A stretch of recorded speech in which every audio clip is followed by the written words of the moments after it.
and owner Paul, and we're going to talk about something that he knows a lot about. And we've actually talked a little bit before about cheese. What do we have in front of us right now? So we have two cheeses that I think are fairly rare. The one that is lighter in color is a bourbon-soaked cheddar, and it's called the Nightwalker, and it's produced by Deer Creek in Sheboygan, Wisconsin.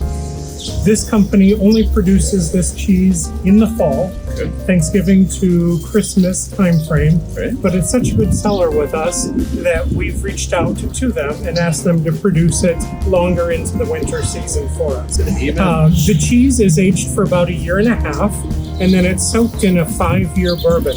Bourbon happens to come from Wisconsin by J. Henry. It's a 5-year. The other cheese beside it, you can notice the dots on the surface. Those are crystals that form from aging milk proteins. And this is a very, very special cheese.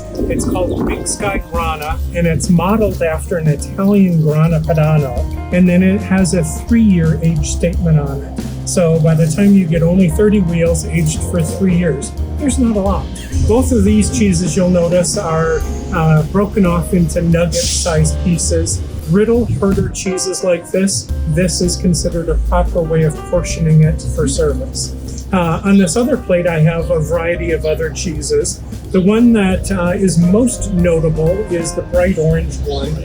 It comes from France. It's called Mimolette, and it's actually been in production since the 1600s.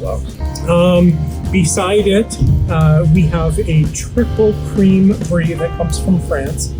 This particular one, the English pronunciation is going to be Saint Angel. Saint Angel is known for being a triple cream, meaning it's got triple the butter fat, 75% butter fat, almost the level of butter. And this one is noted for being most like fresh milk and salt for flavor. Absolutely spectacular. And this one that has all kinds of inclusions in it is another cheese from Deer Creek, the same people that did the Nightwalker, the bourbon-soaked cheddar. This one is a blue cheese that has crushed up juniper berries in it. And the crushed up juniper berries give it a pine flavor. Most blue cheeses you pair with a sweet wine to counteract the sharpness of the blue and the saltiness of the blue. So ports and sweet sherries often get used, but he suggested doing a gin and tonic or a gin martini, and he's absolutely right. Interesting. Yep. This one in the back is an import from Italy, and it's called Quadrella di Bufala. And the di bufala means that it's made from the milk of water buffalo instead of cow's milk. Interesting. And if we take a look at its rind, you can see that it's a darker color. It's actually developed a crust. It's a washed rind cheese, and they wash it or kind of brush the outside edges with some kind of solution. That tends to give it a different texture, a different aroma. Kind of smells a little funky, but the cheese itself is quite mild.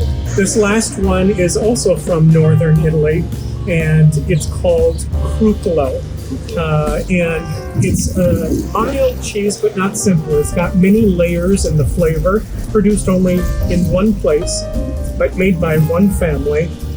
The family has been in business since the 1700s. They're in their 9th generation.